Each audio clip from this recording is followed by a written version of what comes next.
The cost of mobile money transfer in the country has fallen by an estimated 60% since yesterday. This due to the coming into place of the mobile money interoperability among the 3 network providers in the country. Joining us now to put this into perspective is Anuj, the Director of Mobile Money Services at Telkom. Welcome to the show, Mr. Tannas. Thank you. Thanks for having me.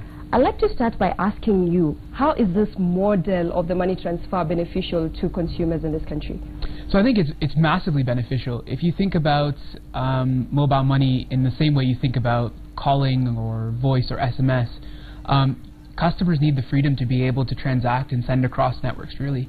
I think mobile money is just as critical as any of those services, especially if we see the number of transactions that take place in the country today. So I think, you know, the status before the launch of interoperability was the journey to send money across to another network was both very costly, and it also took a number of steps and created a lot of barriers and inconveniences. So we're starting to see this integration between mobile money providers, which is very welcome, and it's going to bring more convenience and more benefits to customers across all the operators. Okay. Yesterday we saw that only Safaricom, the M-Pesa and Airtel's mobile money were able to start the interoperable service.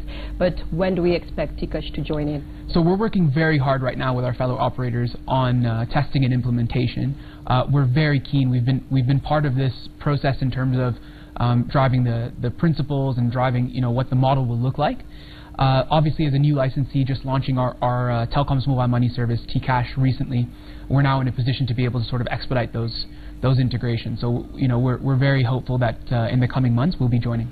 Do you have a certain timeline in regards to the coming months? What would you say? So I think it'll be as in a shorter time frame as possible, but I'll leave it as in the coming months. Okay. Yeah. There was the expectation that once this interoperability has kicked off, that Kenyans can be able to move from, in as much as I'm a Safaricom subscriber, I can go to Airtel, or maybe I'm Tcash, I'm using Telkom and I have Tcash and I can go to a Safaricom agent. How come this did panned out differently? Was it even feasible for this to happen? Yeah, so I think in terms of interoperability, there are different levels of interoperability and phases of interoperability.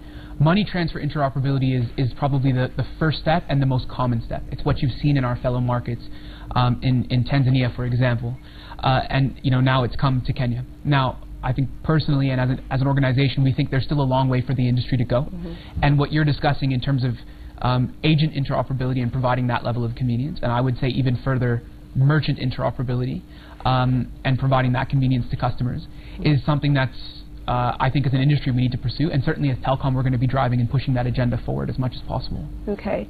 In terms of the cost of transfer, the central bank did set 3 cost principles that the telecoms will have to adhere to when they launched their interoperability platform, and this included the issue of cost, there was security, and there was also the issue of efficiency.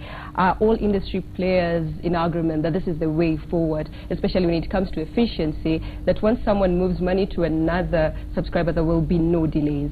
Yes, I think we're all in agreement on that. I think you know, putting the customer first has to be foundational to driving a service and making a service successful like this.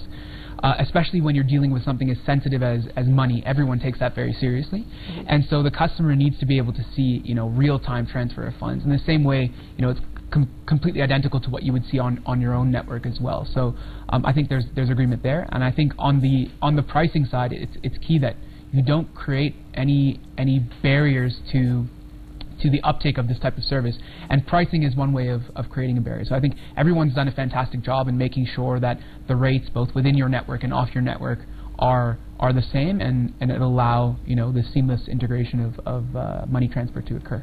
Okay. This is the first we are seeing that operators being able to sync their services in this industry. What more should we expect going forward? Are there any operators coming together to do something greater for the benefit of all Kenyans? So I think this was a fantastic step because it got us on the table, it got us talking. Obviously, you know, we can see now there's clear evidence that if you put us down together and we're working on something, we can deliver value and we can provide a service. So now the question is, what is the strategy for each of us going forward? As I mentioned earlier, as Telkom, we'd like to see more integration in the financial service ecosystem. We'd like to see sharing of merchants, we'd like to see sharing of agents, and then who knows what form that takes when you have this type of integration, potentially looking at regional interoperable relationships for money transfer with the individuals sort of across the border. Okay, and lastly, if I may ask, in regards to competition in the industry, do you feel that mobile money interoperability will be able to help you as Telkom going forward in growing your customer numbers? I think it's a step forward. So I think obviously mobile money, as I mentioned, having it restricted to a given network certainly puts barriers in the place of customers. So I think it's definitely one step, but I think there's still areas to go in terms of bolstering competition in the industry. But this will certainly be a key step forward in terms of, one, providing convenience to the customer, and two, enabling further competition. Okay. And in regards, what is your take currently where you are at as Telkom in regards to competition and the regulations in regards to this? What are your expectations in regards to the final draft that is expected to come out by the Communications Authority of Kenya? So I think we've seen very clear communication come through that within the coming months there'll be proposals put in place on what that means. Within my particular area, the largest component is around financial service and financial service sharing. So for me, in terms of money transfer, again, as I said, this is a key step forward. But I would hope that we'll start to see further pushes into broader integration into money transfer services. Okay. And what is the future of Telkom Kenya? Rather Telkom, sorry, Telkom Kenya, you rebranded, sorry. So I think we've made a lot of progress over the last, let's say, year from rebranding, or potentially more than a year of rebranding. We've taken an approach of putting the customer first in terms of all of our products and services. We launched some fantastic services over the last year in terms of, we had a 4G for free offer, we had Freedom Bundle offers, we've now launched our T-Cash service. So I think, in terms of providing value, we're going to continue to expand and provide additional offers and additional services going forward. And it's something we're really looking forward to doing and continuing the growth that we've seen so far. And how many people have so far registered on your T-Cash platform? So it's early days. Obviously, we've just launched about 3 weeks ago. But I think the number one thing to note is that we're seeing really good traction and we're seeing really positive feedback around the service availability, and specifically around our unique selling points. One of the major areas of positive feedback we're getting is some of the offers we have available. 25% bonus airtime on top up for of airtime through the T-Cash channel, also available through bundles as well. And also, we've launched this, Form Me 50 cars and 50-day giveaway, which top-ups via T-Cash also give you double entries to win one of those vehicles.